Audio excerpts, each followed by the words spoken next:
Hello everybody and welcome back to my series on games that time has forgotten. If you are new to the channel, welcome. If you are a subscriber, welcome back. This month, Legendary Wings.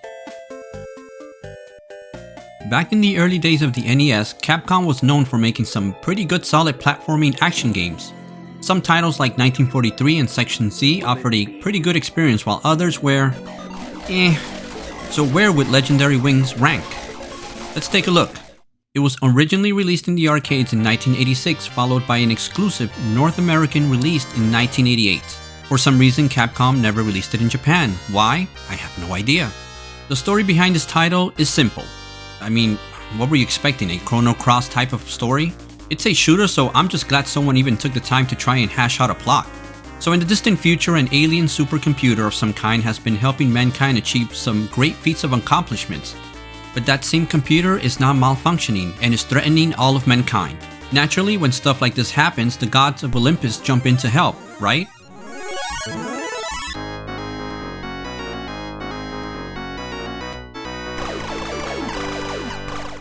The god of war Ares gives two humans wings to help combat the supercomputer and save humanity. Wings. The god of war gives humans who are being attacked by a supercomputer wings.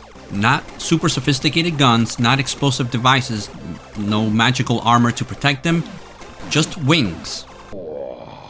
Michelle Hart and Kevin Walker are the two lucky heroes that are sent out with these two wings to take on the army assembled by the supercomputer. Graphically, there were changes made to the ports outside of Japan, where Michelle was replaced for another male character. The color of the wings were also changed from white to golden. A third port of the arcade saw Michelle return to the lineup, but with a slight change in color for her suit. If you've never played this game, it's a shooter that is part mythology and technology mixed into one, with the NES port using some Egyptian visuals to mix it up a bit. The arcade version has you flying through rocky terrain littered with statues and buildings, either of a past civilization or the remains after some cataclysmic event. At some point in time in the level, you're gonna come across these huge heads popping out from the ground, and getting too close to their opening mouths will suck you into an underground level. The game here goes from a quick action vertical shooter to a real slow-paced and tight side-scroller that feels like it goes on way too long, only because of the controls and your character's movement.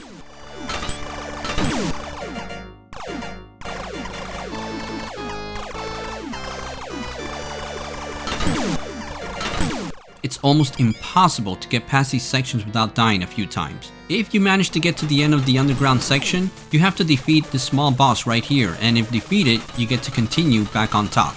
There's also one hidden section per level that is just labeled Lucky. Inside these side-scrolling sections, you're gonna get to collect treasure and maybe find a few power-ups hidden about, but during my gameplay, I only found one time. That's it.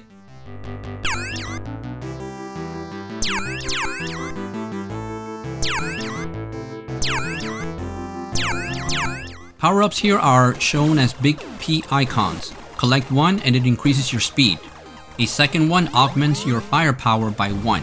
A third one upgrades your speed again, followed by a fourth, which upgrades you to a 3-way shot.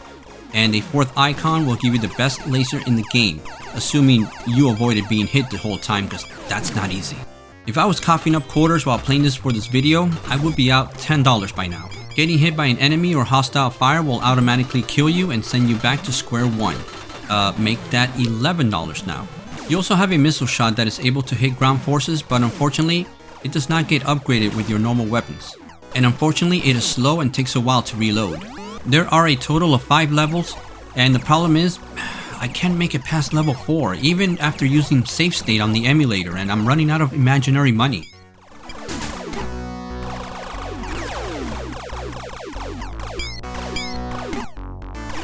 Capcom brought Legendary Wings to the NES in July of '88, and already Capcom had been finding interesting ways to bring their arcade ports to the consoles and extending their replay value by sometimes deviating from that original formula. Capcom first tackled the difficulty setting, making it more forgiving overall. Gone was the one-hit kill if you had powered up. Getting hit would bring your firepower level down by only 1. Only time you die is if you had no power-ups at all. This meant that if you powered up all the way, you could take up to 6 hits before losing a life. The walking side-scrolling sections were changed to full flying sections with the option to walk on the ground. This gave players much more freedom of movement, something that was heavily weighted down in the arcades. The NES port also allowed you to power up your shot after every single icon pickup versus every other one in the arcade. They also added an extra firepower level to the NES port, allowing you to turn into a fully engulfed Firebird that can take up to 2 hits before being downgraded to the next firepower level, and this actually helps out a lot. The lucky sections were also altered a bit and offer more power-ups as well as Egyptian icons that will grant you 1 extra life if enough of them are collected.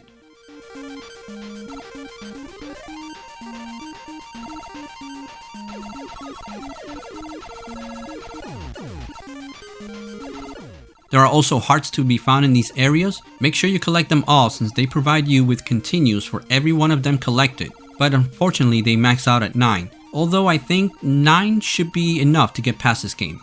This actually can turn into a competitive struggle between both players when playing co-op, which actually was lucky for NES owners back then. The 2-player option was not scrapped at all.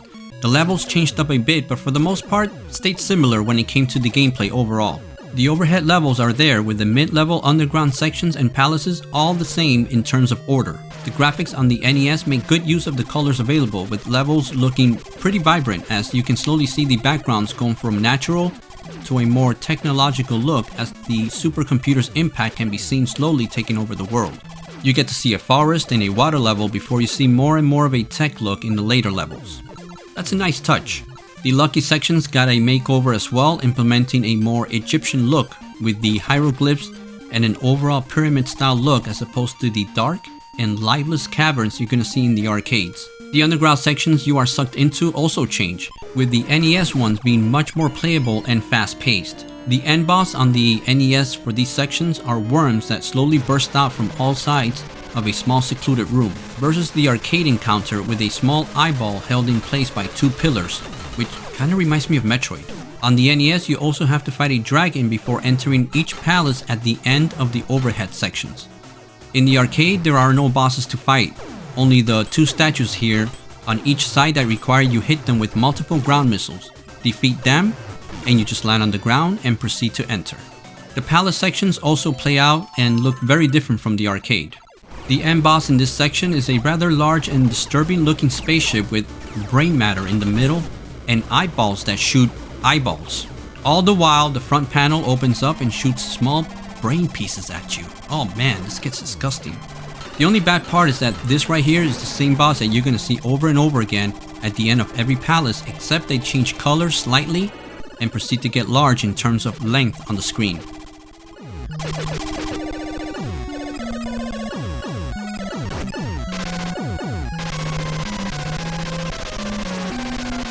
If you lose all your lives, then you have to start all over again from the start of the current level, assuming you collected hearts in the lucky section. If not, then you have to start the game from the very beginning. The difficulty also had gotten a nice makeover, making the game much more enjoyable and playable. Gone was the punishing one-hit kills and brutal enemy attacks that were too fast to even dodge sometimes, which led to immediate frustration. The music here is what you would expect from the Capcom NES days.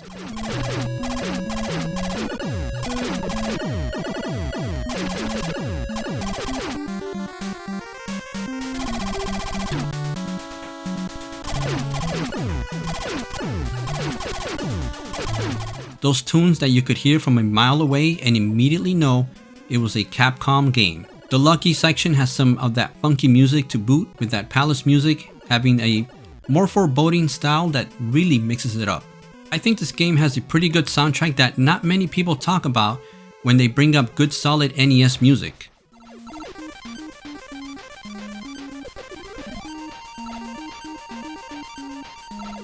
And if the music doesn't give it away, those authentic Capcom sound effects and explosions are a dead giveaway.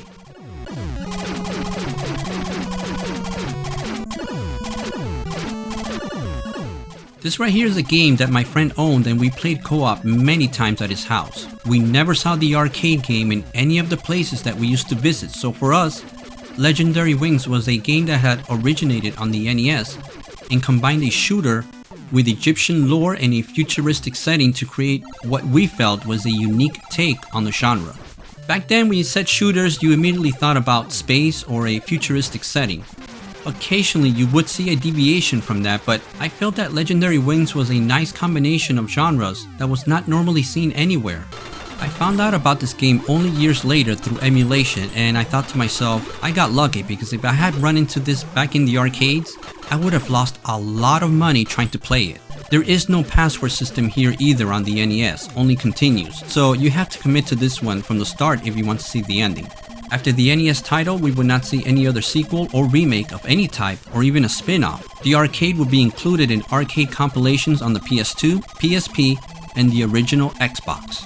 Michelle Hart also makes an appearance in Marvel vs. Capcom and the DS title Project X Zone 2. Legendary Wings not only combined a tech world with an Egyptian flair to it, but combined a side-scrolling and overhead gameplay style effectively to create an overall pretty good title for the NES and the arcade. It's too bad that the arcade suffers from that brutal, and I mean horrendously brutal difficulty. You're gonna get to a point in the game where it's just no longer fun. The difficulty just ramps up too much, and at one point or another you're just gonna say, you know what, I'm done with it. And that's what happened to me. I couldn't get past stage 4, and at that point it no longer became fun. I was just really getting annoyed with it. And I'm using save states on the emulator, and I still can't pass it.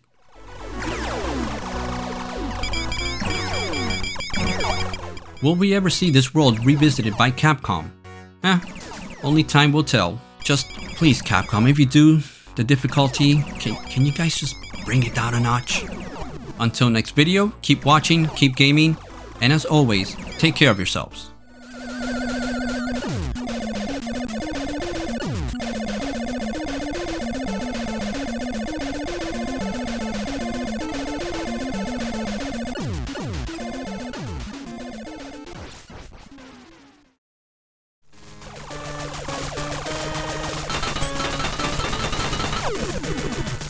Crap, that was my last imaginary quarter.